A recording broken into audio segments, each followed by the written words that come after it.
27th on our list is Uganda, or Uganda, if you're one of those people, known as the Pearl of Africa for its breathtaking scenery. Let's check it out. Geography. Uganda sits between the two branches of the East African Rift, the Eastern Gregory Rift and the Western Albertine Rift, which is filled by Lake Albert, or Mutanzige, Lake Edward, or Rutanzige, and Lake George, or Kutunguru. In the southeast lies the biggest of all in Uganda and Africa, Lake Victoria, Nalubale. In the southwest stands the Rwenzori Mountains, the highest of them Mount Stanley at nearly 17,000 feet, over 5,100 meters. Opposite is Mount Elgin, an extinct volcano. And it is here in Uganda that the mighty Nile truly begins from Lake Victoria. Uganda's tropical location gives it distinct long wet and short dry seasons, the timing of which varies depending on which side of the equator you're on. But along it, the land experiences such wet, dry seasons that it's effectively wet year-round. Islands and mountains are cooler, while the peaks of high mountains are cold tundra. Those mountains of the Gregory and Albertine rifts are covered in temperate forests, grading into moorlands at their summits. The lands around Lake Victoria open up into a mosaic of forest and grassland. As the climate becomes progressively drier northwards, trees give way to the eastern Sudanian savanna. Still drier, the semi-arid northeast contains bushland of acacia and myrrh. Thousands of plant species call Uganda home, as well as virtually all the famous African animals you can think of. Numerous parks are helping to restore wildlife. Elephants in particular have recovered spectacularly since the 80s, from several hundred individuals to now several thousand. Batwa and Kuliaks. No prizes for guessing that Uganda has been inhabited for tens, if not hundreds of thousands of years. Stone tools attributed to ancient humans like Homo erectus and Homo heidelbergensis are known from Lake Victoria, and rock art dates to the last ice age. Through fluctuating climate, Uganda remained a desirable place with wide savanna and abundant game. The ancient stocks of men, pygmies from the Congo, and East African bushmen from Tanzania and Kenya met along the forest-savanna boundaries here in Uganda, mingling into the future Batwa of the Great Lakes. But to the north, another race of men, the Nilotes of the Nile Valley, bled in from the Sudan. The genetic unity of these people is probable. Their linguistic unity, as the Nilo-Saharans, is less certain. But in their crucible of the Green Sahara period over 7,000 years ago, they divided into different groups. We've met a few before. We'll give special mention to another who today only survive in Uganda, the Kuliaks. Cattle, sheep, and goats were domesticated something like 10,000 years ago in the Middle East, and spread from there. Nilotes must have received them fairly soon after, and one of their own, the Kuliaks, moved south to pasture between Lakes Victoria and Turkana. In fact, possible Kuliak loanwords in the languages of Tanzania and Kenya may indicate they reached beyond the south shore of Victoria. Sudanians, Nilotes, and Bantu. As the Sahara dried up over centuries, eastern clans of Central Sudanians, likely already present in the Albert Nile, intensified their settlement around 4,000 years ago. This allowed, or was prompted by, the migration of another people, the Nilotes proper, from the White Nile, to savanna south of the Sud wetland. By 3,000 years ago, the Nilotes had split into three distinct groups: western, north of the Sud; eastern, south along the mountain Nile; and the southern, who don't stick around long, but fill the Great Rift Valley between Victoria and Turkana. By the first millennium, our old friends, the agricultural Bantu, have crossed the Albertine Rift and spread along the Great Lakes.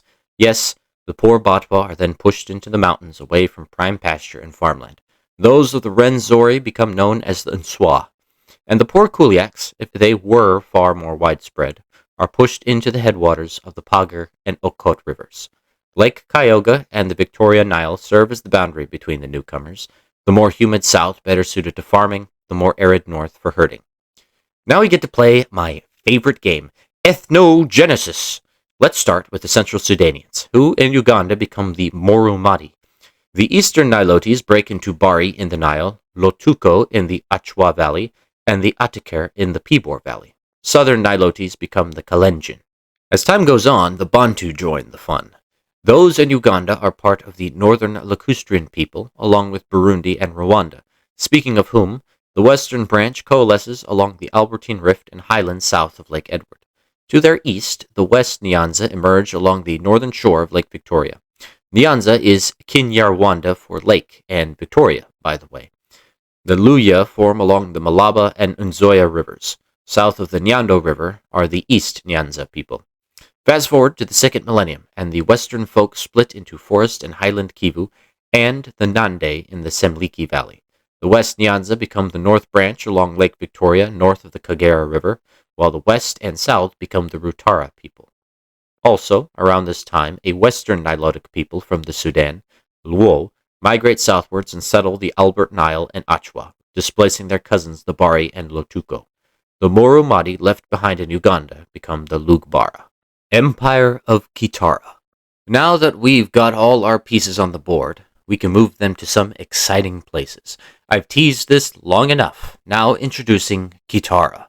The country around Lake Victoria proved to be incredibly fertile, allowing food surpluses. What's more, a sophisticated economy developed, where Bantu grew crops and worked iron tools and weapons, trading for things like animal pelts from Batwa and meat, wool, and probably dairy products from the Nilotic herders.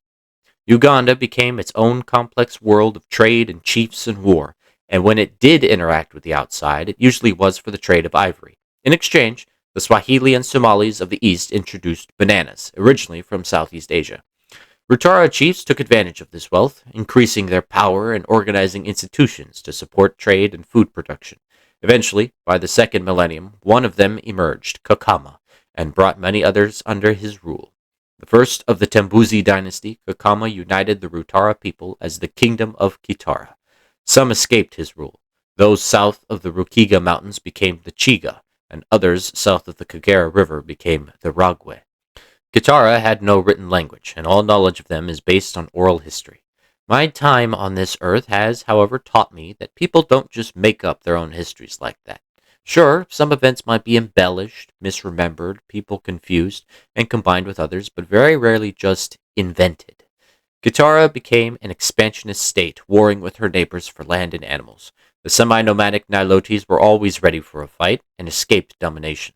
But the northwest Nyanza fell before Kitara's conquering might sometime in the 13th century, after the Tembuzi were replaced by the Chwezi, pushing their borders to the Victoria Nile. The people left on the other side became the Soga. The Luo people remained a threat, however, and wayward bands of adventurers would invade and ravage Kitaran lands. Some settled along the Wenam Gulf, and it's possible some who ventured into Kivu lands may in fact be at least one of the origins of the Tutsi of Rwanda and Burundi, as by the 15th century Rwanda and Karagwe were founded. One Luo warlord, Rukidi of the Bito clan, invaded Kitara as it was declining in the mid-16th century, and like a northern barbarian in China took the throne. Rukidi, however, was unable to seize the entire kingdom. Buganda, meaning land of the Ganda people, Ganda from a Bantu word for family, broke away either under a member of the Bito or a native prince. A bastard son of the last king of Kitara, Ruhinda, escaped south of the Katonga River and founded the rival kingdom of Ankole. The rump of Kitara then became known historiographically as Bunyoro Kitara. Thus passed the glory days of ancient Kitara. Kingdom of Buganda. Centuries after the fall of Kitara, its successors existed in an uneasy equilibrium. Bunyoro Kitara sought to restore her ancient splendor, while Buganda toiled to avoid foreign domination ever again. Ankole, meanwhile, stayed real still so the others wouldn't notice it. Northeast, the Nilotic Atakar people, maybe driven by wars and chaos in the Sudan, migrated into the Great Rift Valley around 1600. There they overcame the resident Kalenjin, and to boot took over the remaining Kuliak lands, leaving them in a few small enclaves in the hills and valleys. By the 19th century, both the Luo and Atakar fragment into different tribes. West of the Nile, the Luo become the Alur, east the Acholi, and north of Lake Kyoga, the Longo. Atakar become the Teso east of Lake Kyoga, Karamojong in the Okot and Pagar valleys, Turkana in the Rift Valley, and the Toposa in the original Pibor homeland.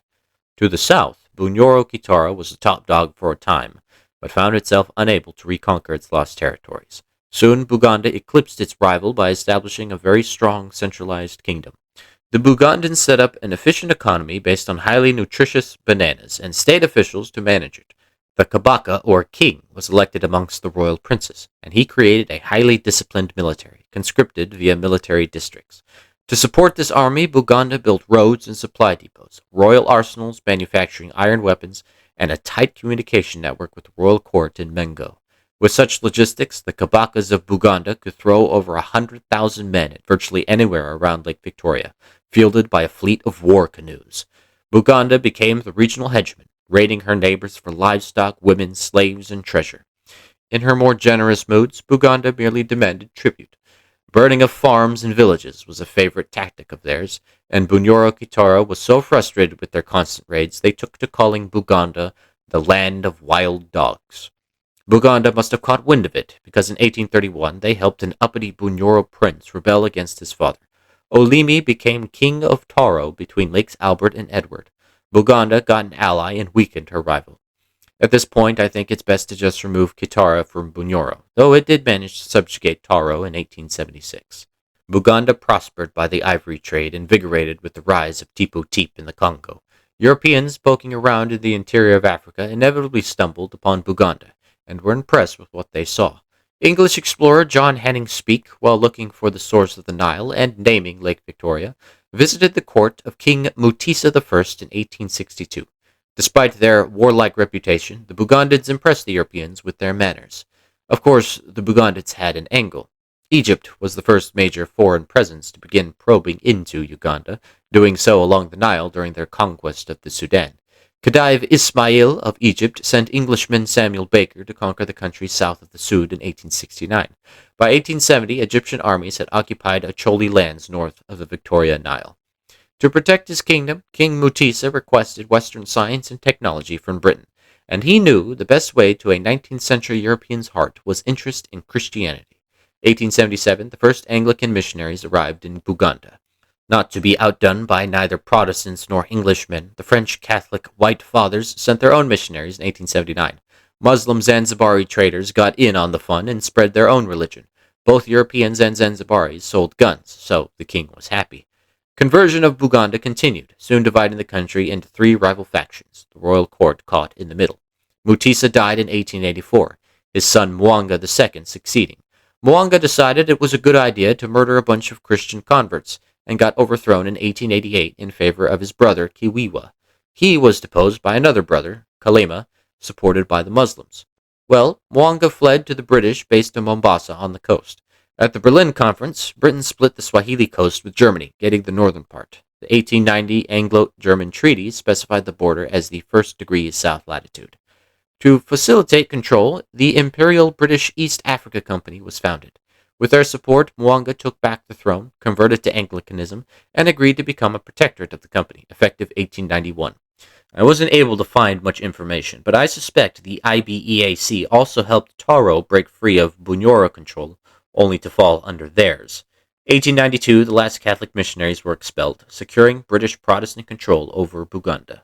Uganda Protectorate. 1894, Britain had eyes on a Cape to Cairo railroad and acquired a narrow lease to build through Congo Free State territory.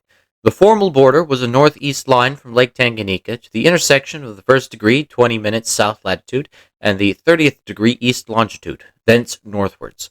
The lease was a 16-mile wide strip between Lakes Tanganyika and Edward. In exchange, Congo got a chunk of Sudan, soon to be an Anglo-Egyptian condominium, west of the Nile called the Lado Enclave. Congo's northeastern border was also pushed to the Congo-Nile watershed line. Despite these successes, the IBEAC was facing bankruptcy and petitioned the British government to pick up the slack. Fearing renewed civil war in Buganda, Britain declared a protectorate over the region in 1894, calling it Uganda after the Swahili name for Buganda, setting the capital at Entebbe along the north shore of Lake Victoria. It encompassed all the lands and kingdoms between Congo and German East Africa, and the 5th degree north latitude border with Sudan, stretching eastwards into the Great Rift Valley. 1899, Britain conquered Bunyoro, and as punishment gave its land south of the Nkusi River to Buganda, known as the Lost Counties. 1900, the Chiga followed, and 1901, Ankoli saw how this ended and accepted British rule. 1902, a railroad from Mombasa to Lake Victoria was built, and to keep it under one jurisdiction, the East Province of Uganda was given to the East Africa Protectorate.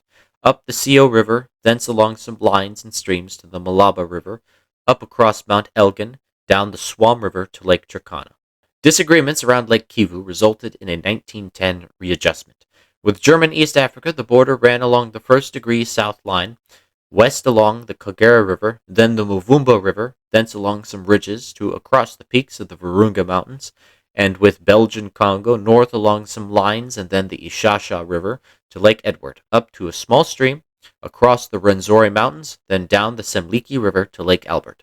Britain had returned their lease after realizing its terrain was too rugged for a railroad, and Belgium did the same with the Lado Enclave, which was then annexed to Sudan. 1914, with the outbreak of World War I, Britain just straight up took over Egypt and Sudan, which beforehand were actually, on paper anyway, under the rule of the Ottoman Empire. Uganda's border with Sudan was adjusted, along the Kayu River, east along some lines, then south just west of the Mountain Nile, up the Unyama River, east to the Achwa River, down it, then east to about 33 degrees 30 minutes east longitude, thence northeast to about 4 degrees 40 minutes north latitude, due east to Lake Turkana. Besides shaving off Uganda's flat top, this also gave Uganda the West Nile region, where, fun fact, the West Nile virus was first studied in 1937. Britain gave Buganda generous autonomy in exchange for help in governing the protectorate. The Protestant Bukungu chiefs soon dispersed across all Uganda to collect taxes, forming a colonial Buganda ruling class, imposing their own culture on the others of Uganda. Bugandans were encouraged to plant cash crops to feed the new Uganda Railway, and their plant of choice was cotton for export to British textile mills. Bugandan planters became very wealthy and bought things like European clothes, automobiles, and Western education for their kids. Thus, a wealthy, educated, westernized Ugandan elite formed. Disease outbreaks of the early 1900s devastated some communities, with things like rinderpest, sleeping sickness, and smallpox, but Uganda recovered quickly and even prospered during the First World War by supplying food. A cash economy and a little nudging from the British allowed peasants to buy their own lands, and Uganda weathered the Great Depression fairly well. All this wealth also attracted immigrants from India, originally laborers on the railroad, now turned merchants and shopkeepers in the cities. 1926, due to being so remote in the valley, the Rudolph province was given to the new colony of Kenya, shifting the border to along the Rift Valley Nile watershed to the foot of Mount Elgin, then continuing up the Swam River. Ironically, what might have been Imperial Britain's greatest success story with its mission to civilize was quashed. Britain forbade Ugandans from establishing their own cotton mills, reserving actual industry for whites and Indians. Uganda supplied soldiers to the King's African Rifles, who fought in Somalia, Ethiopia, and even Burma during World War II. Uganda was growing up, and all this education, westernization, and economy came hand in hand with aspirations for liberal government. 1949, rioters attacked the homes of pro-British chiefs, demanding an end to price controls and economic restrictions, and local elections to Lokiku, a sort of Bugandan parliament. The rise of African nationalism and anti-colonialism in the 1950s meant Britain's time here was short, and Governor Andrew Cohen prepared Uganda for independence. He acquiesced to those earlier demands. Elections, of course, meant political parties. There was talk of forming an East African Federation with Tanganyika and Kenya, but Ugandans knew it would just lead to domination by the white settlers of Kenya, just as the Central African Federation of Rhodesia and Nyasaland was the plaything of white Rhodesians. Buganda, however, was concerned an independent Uganda meant the end of her special privileges, and soon King Mutisa II and Governor Cohen locked horns. The king and his men wanted an independent Uganda ruled by the Kabaka. Bugandan Catholics and other kingdoms and ethnic groups opposed them. Milton Obote brought them together as the Ugandan People's Congress.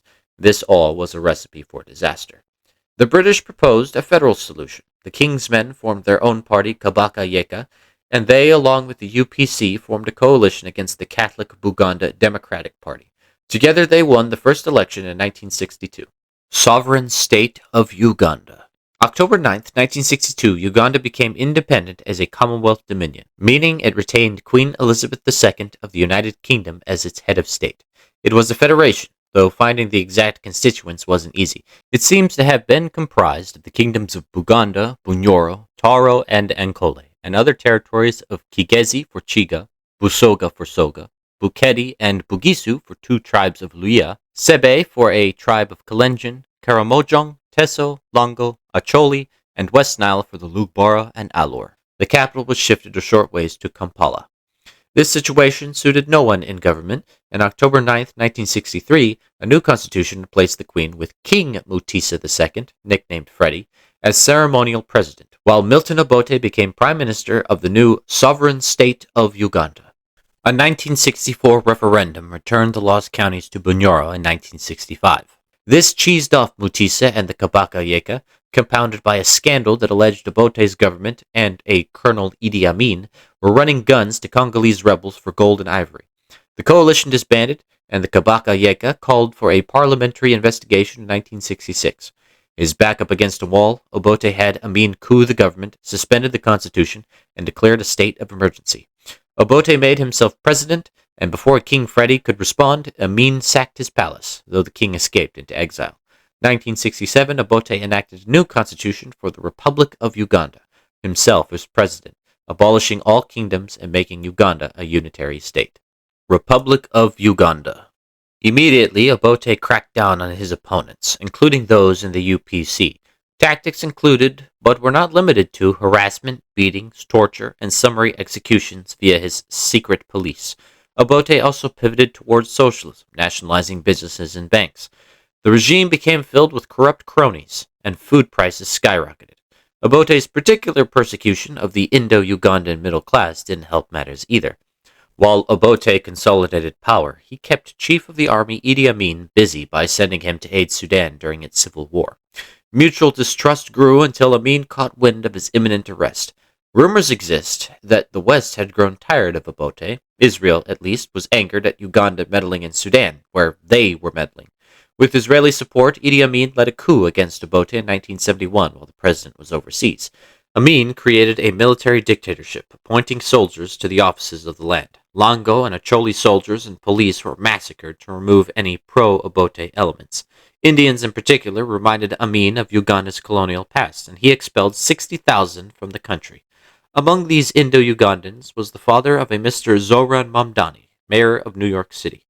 Amin was something of a madman. Never seen without his uniform, he awarded himself medal after medal, and granted himself strange titles like Conqueror of the British Empire and King of Scotland to stick it to the British. In the 70s, he was one of the recognizable dictators Western media liked to poke fun at.